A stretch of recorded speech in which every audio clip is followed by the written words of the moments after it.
iglesias, hermanos,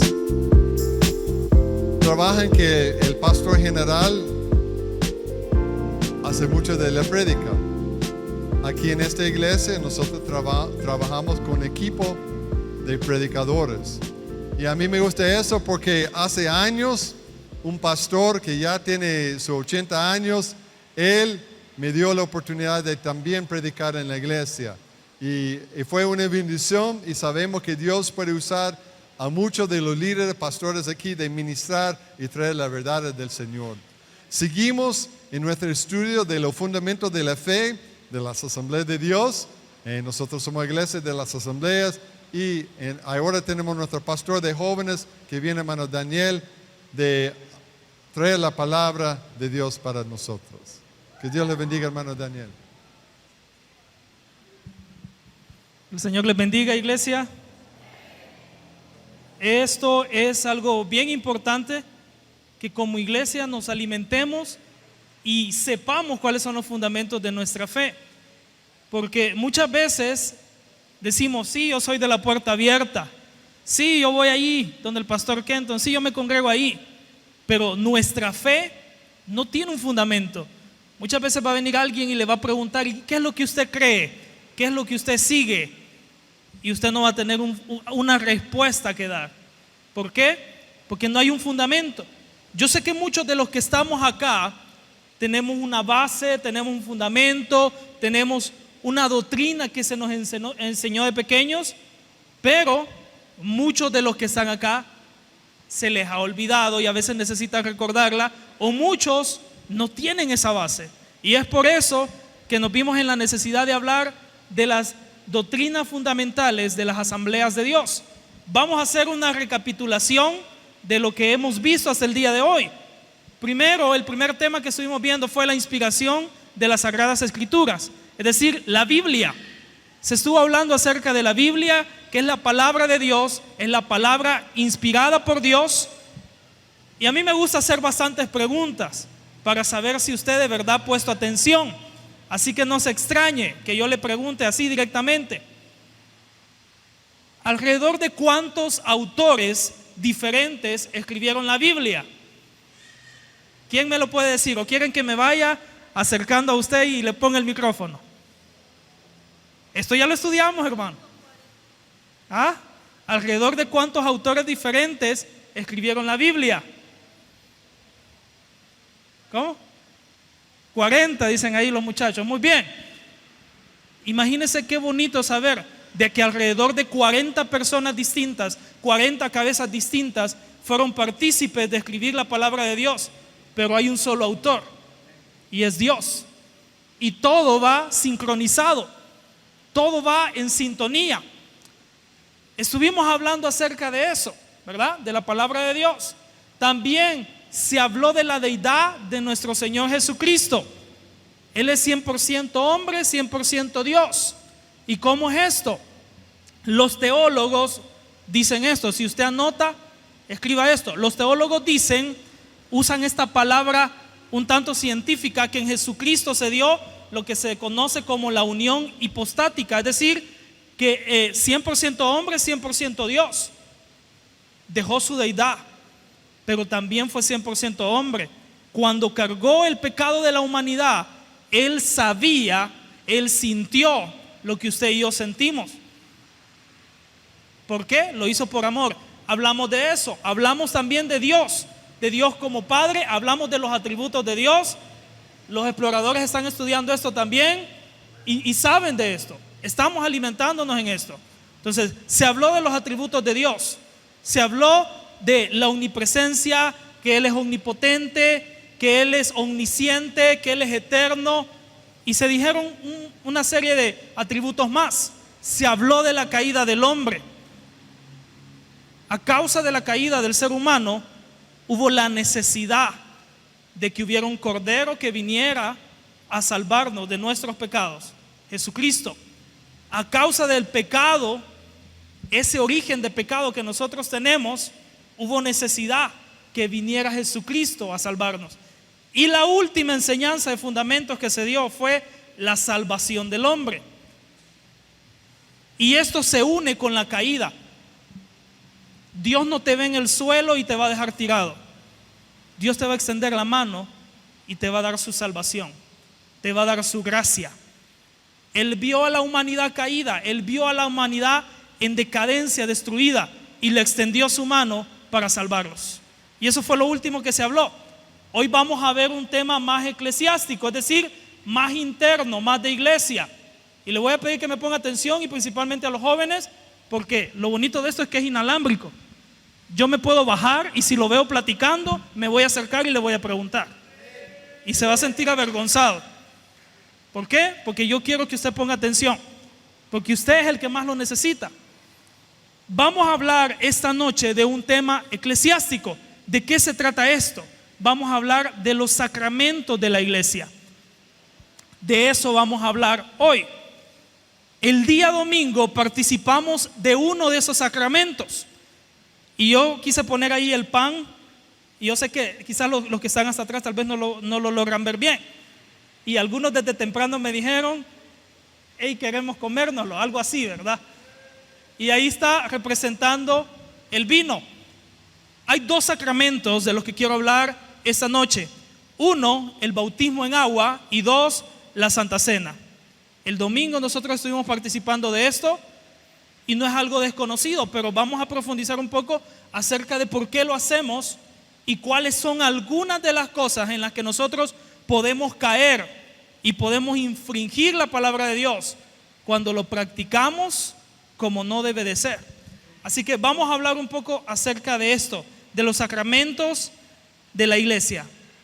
Uno de ellos, el bautismo en agua, y el segundo, la Santa Cena. Primero quiero iniciar hablando acerca del bautismo en agua. El bautismo en agua nosotros lo entendemos por la inmersión de la persona en el agua. ¿Cómo es esto? Fíjese que hay una definición. La definición viene de un vocablo que dice bautizo con Z. Ese se emplea para la fórmula bautismal en la que nosotros creemos. Ya vamos a hablar después de la fórmula. Entonces, ¿qué significa esto? Cuando yo soy bautizado en agua, hay un significado muy importante. Ahorita veamos esto. La definición de este vocablo significa literalmente el acto de sumergir.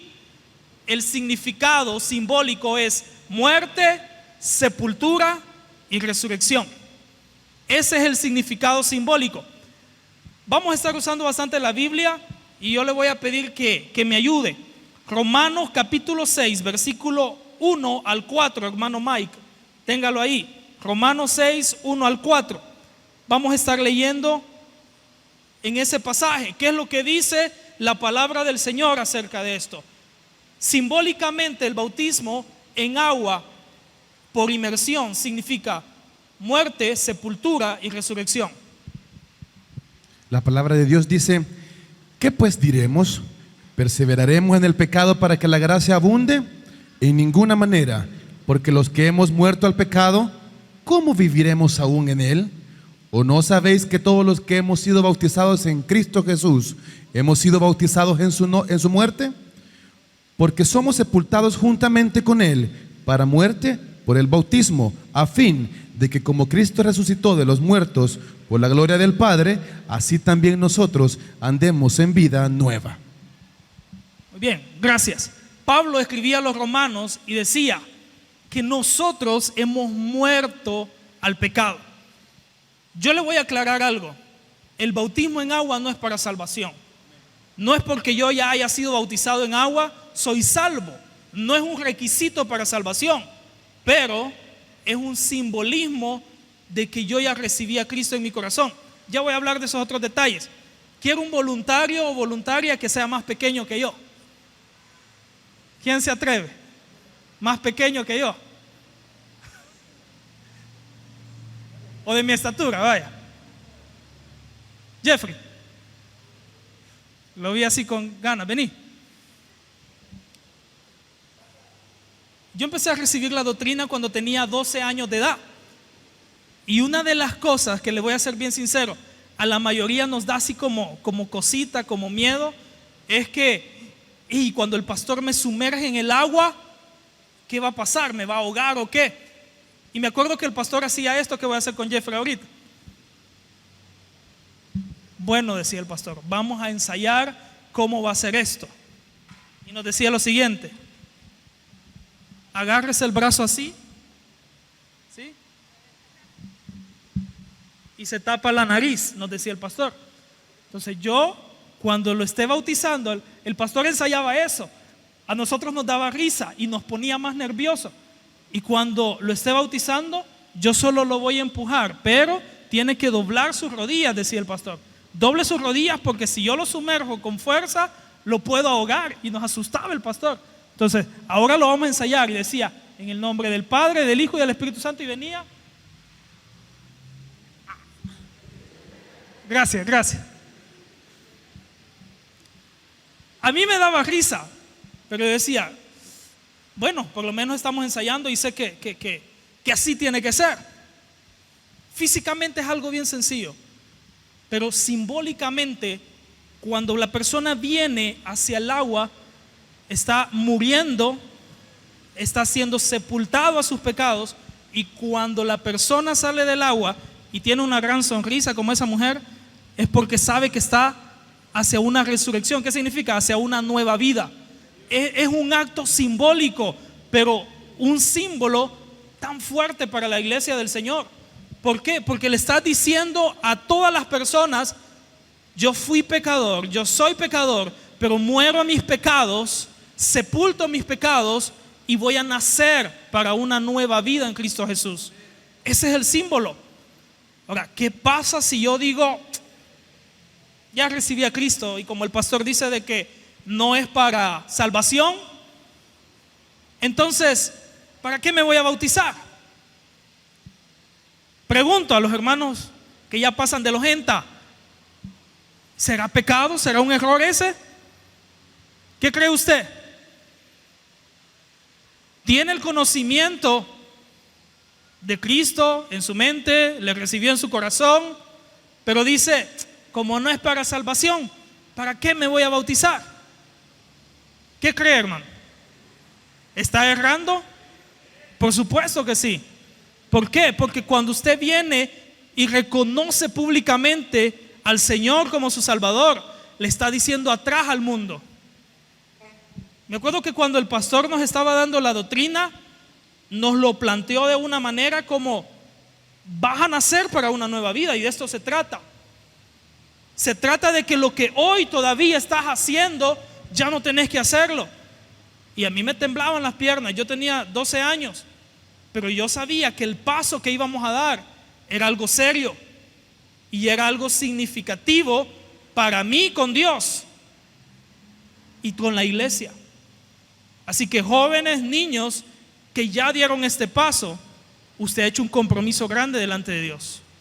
No es un juego, no es solo para que digan, hey, yo soy de la puerta abierta. No, es un compromiso grande delante de Dios. Vamos a la siguiente, veamos un poco acerca del simbolismo.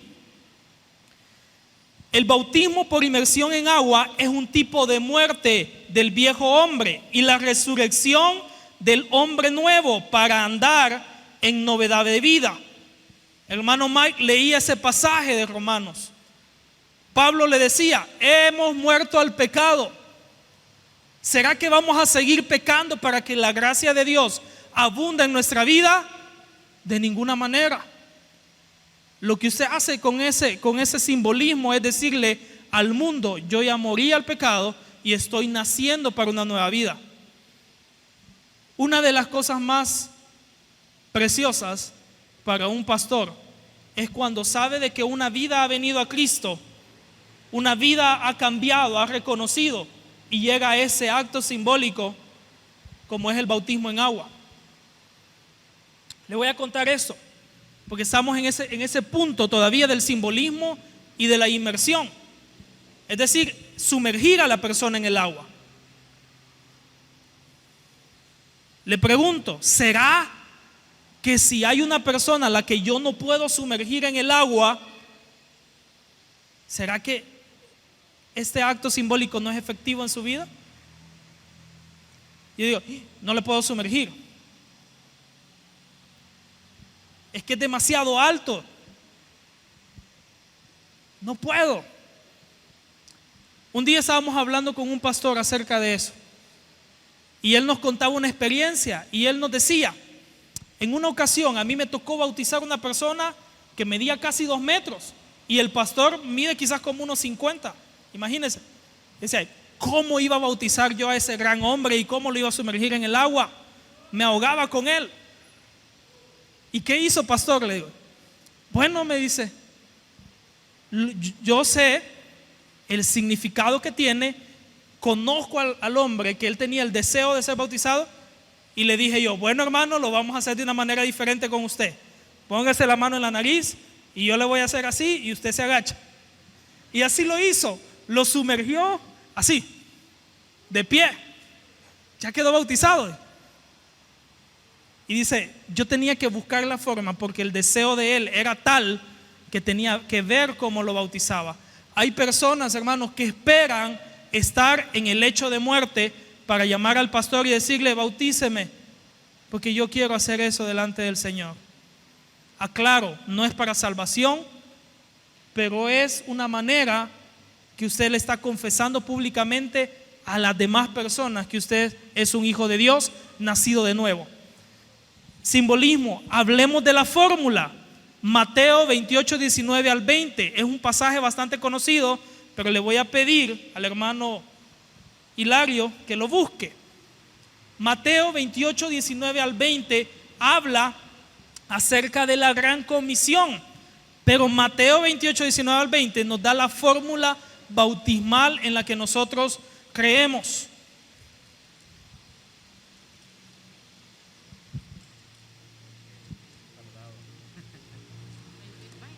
Aquí, perdón. Así. Dice la palabra del Señor 18, 29, 18, ¿verdad? Y Jesús. Y por tanto id y haced discípulos a todas las naciones, bautizándolos en el nombre del Padre y del Hijo y del Espíritu Santo. Gracias, hermano. Dice, por tanto id y haced discípulos a todas las naciones, bautizándolos en el nombre del Padre, del Hijo y del Espíritu Santo, enseñándoles que guarden todas las cosas que yo les he enseñado, que yo les he mandado.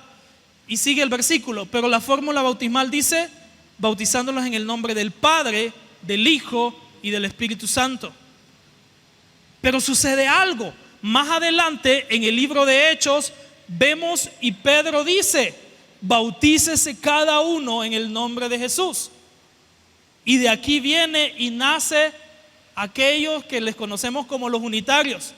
Aquellos que dicen, no, es que Pedro dijo que hay que bautizarse en el nombre de Jesús. Entonces la Biblia se contradice, dicen ellos. Hay que bautizarlos en el nombre de Jesús, no en el nombre del Padre, del Hijo y del Espíritu Santo. Pero ¿por qué las asambleas de Dios bautizan en el nombre del Padre, del Hijo y del Espíritu Santo? Aquí viene la explicación. Vámonos a una explicación lógica nada más. Primero, la explicación lógica. ¿Quién tiene más autoridad?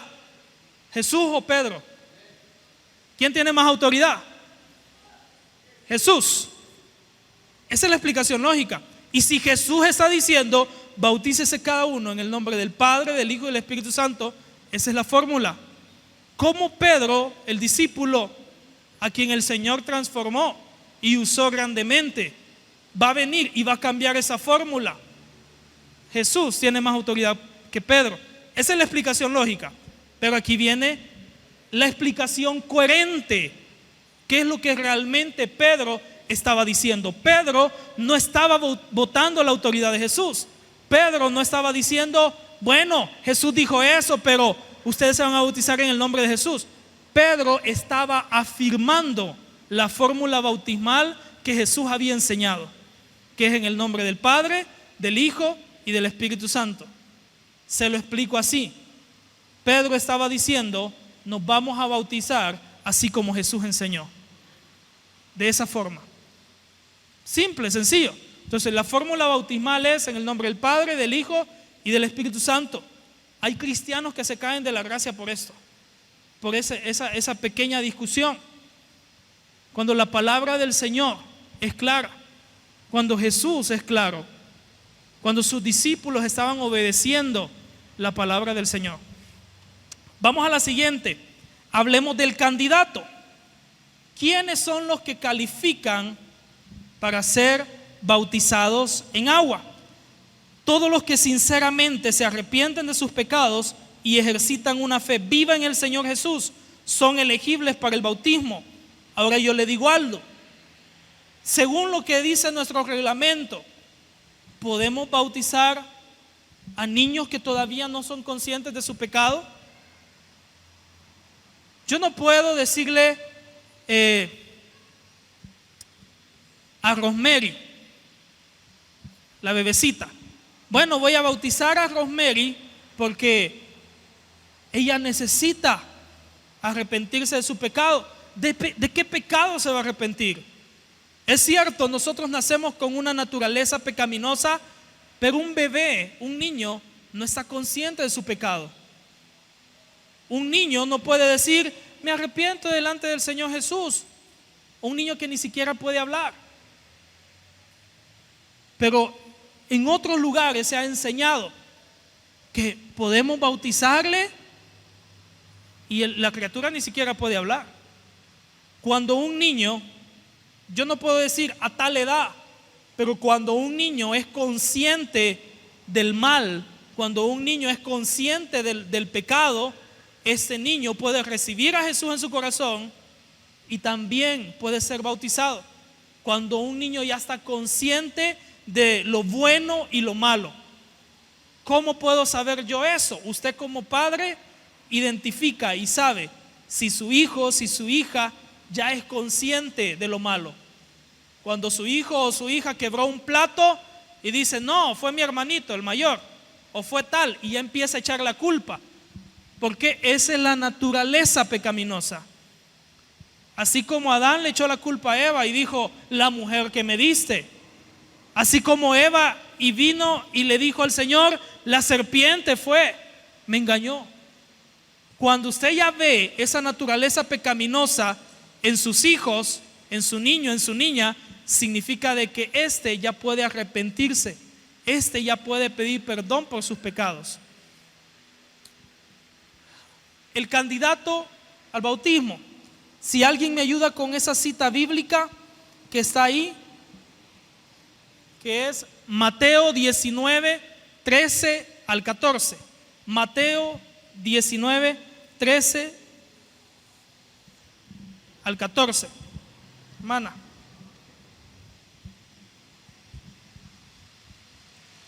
Entonces le trajeron algunos niños para que pusiera las manos sobre ellos y orara.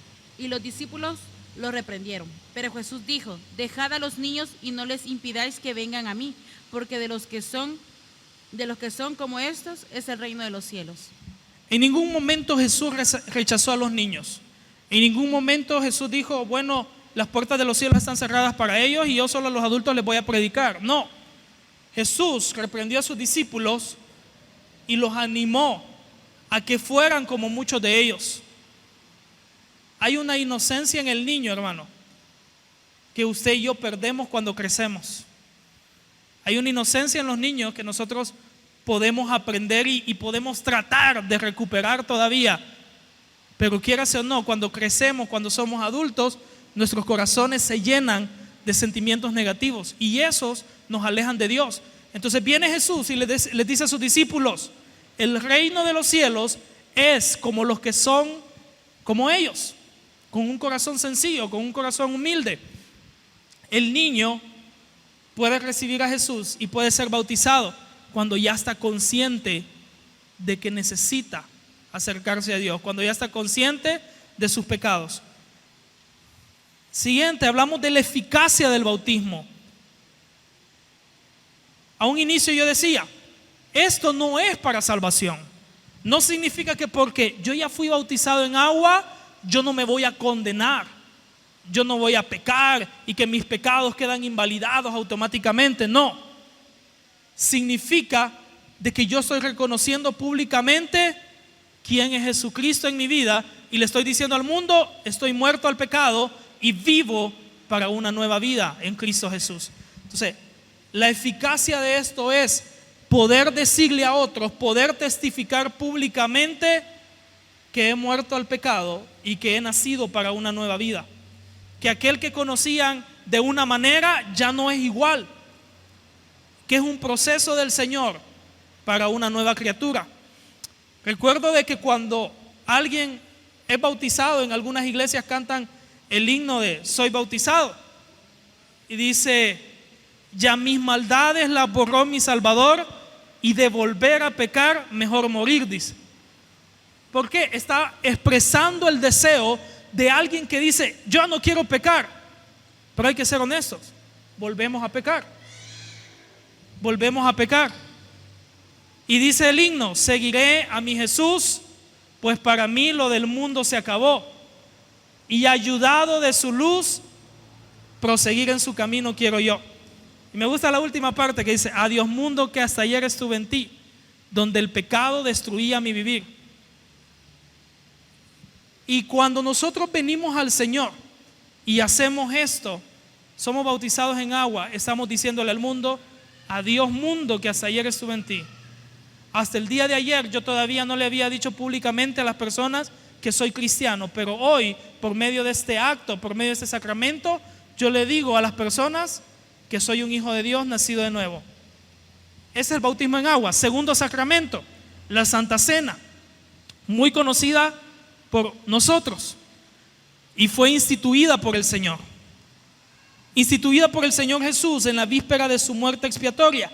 Consiste en la partición religiosa del pan y el vino, elementos que al ser presentados al Padre en memoria del inagotable sacrificio de Cristo, se convierten en un medio de gracia por el cual está inspirando, está aumentando, está motivando nuestra fe. ¿Se ha fijado que cuando hacemos la parte de la Santa Cena nosotros venimos y le dice: el pan representa el cuerpo de Cristo? Todos lo quieren, yo sé.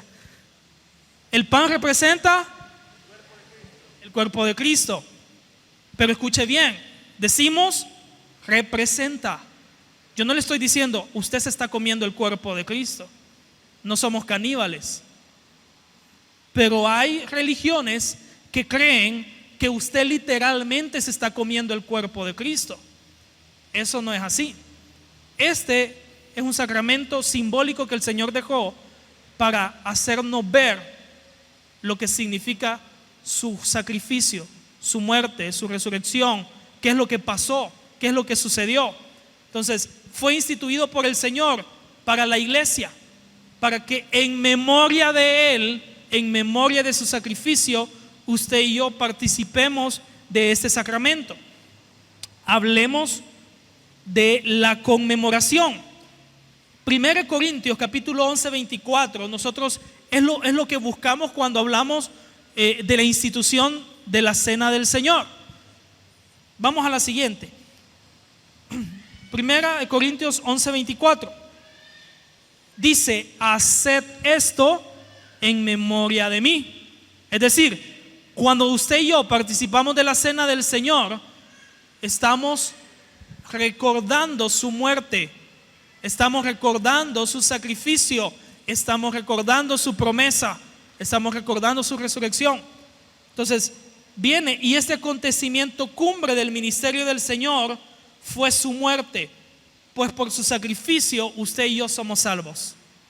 Sin muerte, sin resurrección, usted y yo no hubiéramos alcanzado salvación. Entonces lo que realmente estamos haciendo es una fiesta. Pero déjeme contarle parte de la historia. Vámonos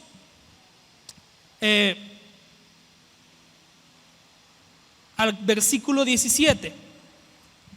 Versículo 17 en adelante hasta el 22 del capítulo 11 de 1 Corintios nos habla de los abusos de la Cena del Señor. ¿Por qué Pablo viene y escribe esta carta? Se dice que Corintios era una de las iglesias más carnales. Y Pablo viene y les escribe: pero al anunciaros esto que sigue, no os alabo, porque no os congregáis para mejor, sino para peor. Se lo voy a decir en mis palabras. Pablo viene y le dice: pudiera felicitarlos porque ustedes se congregan, pero no los voy a felicitar porque ustedes se reúnen no para mejorar, sino para ser peores. Ahí ya se oye un poco diferente. Viene el versículo 18.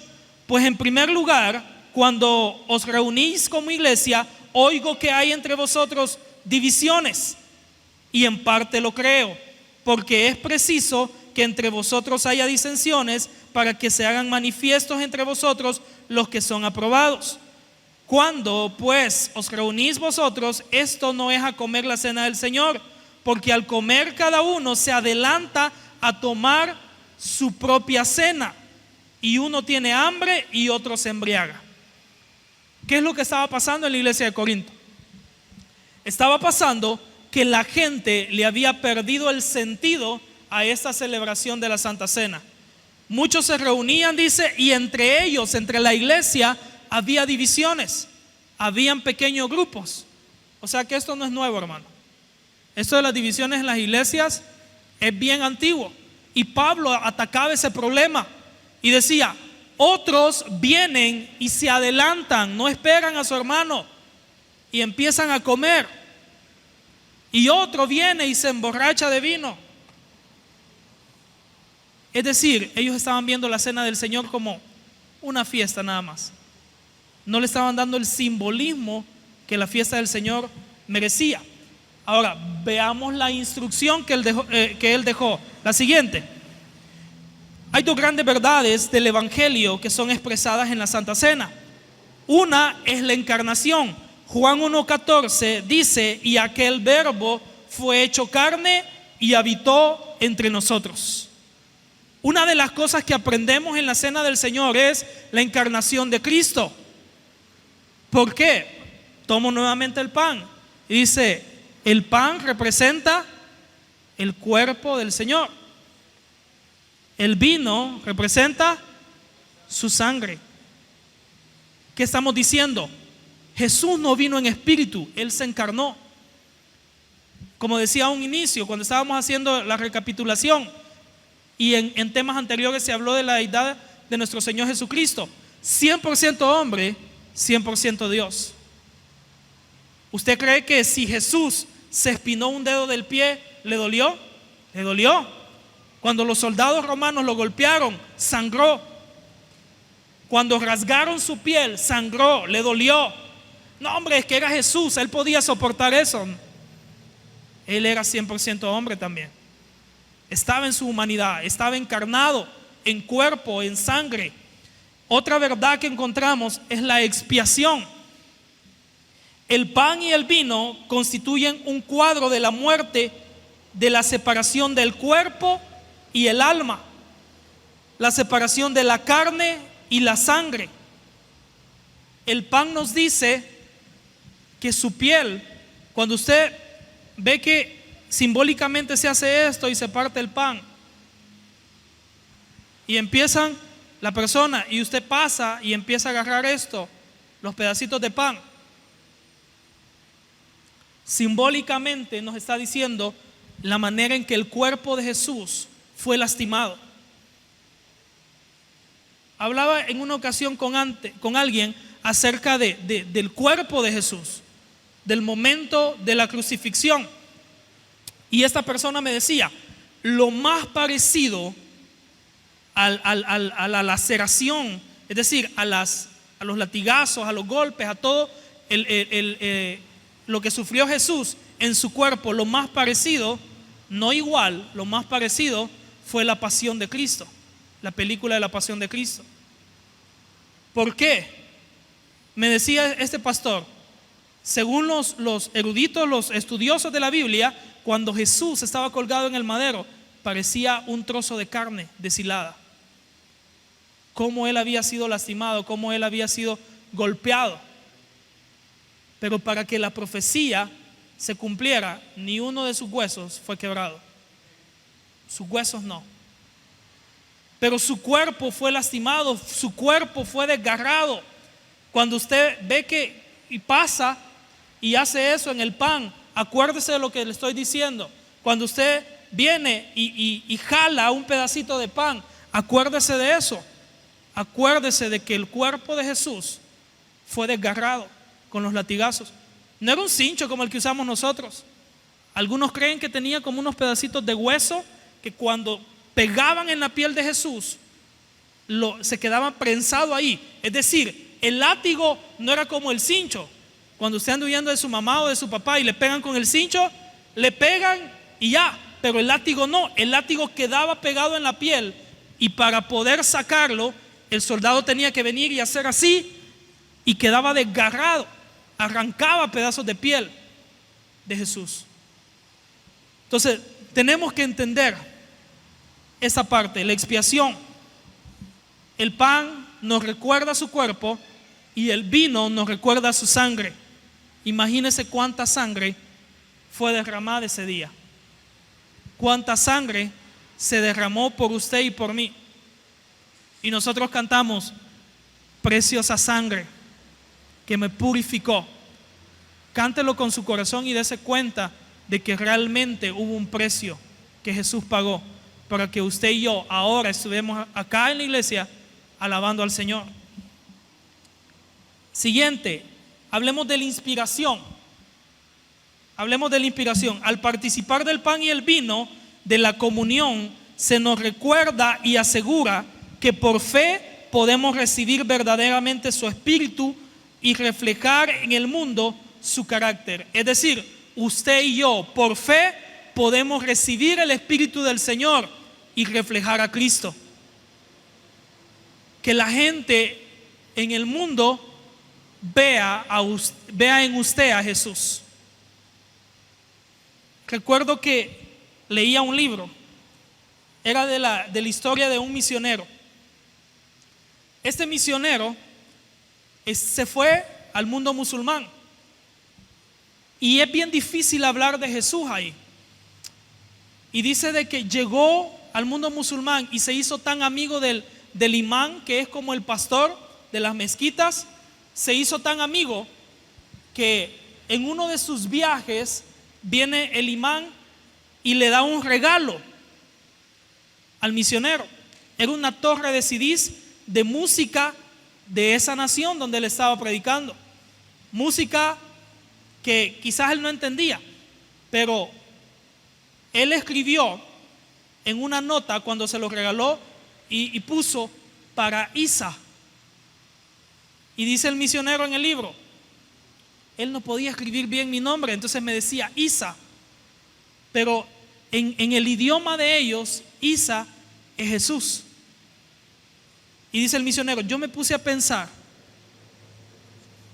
que él estaba viendo en mí a Jesús, y que posiblemente yo era la única oportunidad de que él conociera a Jesús.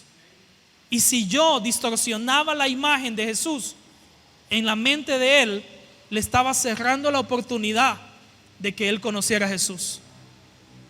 Usted y yo, hermano, podemos ser la única imagen de Jesús que algunas personas tengan.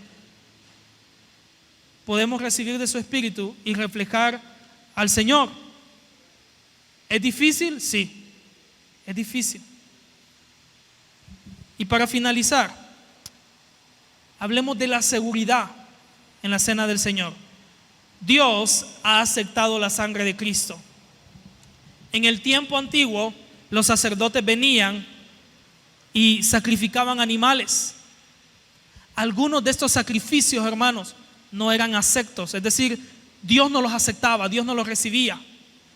Y cuando Dios rechazaba un sacrificio, la persona tenía que ir y buscar otro animal para el sacrificio. ¿Por qué motivos Dios podía rechazar un sacrificio? Si el animal tenía alguna mancha, si el animal tenía alguna enfermedad, si tenía quizás un dedo cortado, una pata, una mano, una oreja cortada, no era un animal perfecto, Dios venía y rechazaba ese sacrificio. Usted y yo tenemos la seguridad de que Cristo murió una tan sola vez, resucitó y el sacrificio fue aceptado por Dios Padre. Y ahora usted y yo podemos venir a la presencia del Señor. Podemos entrar a la presencia del Señor. En el tiempo antiguo, solo el sumo sacerdote podía hacerlo.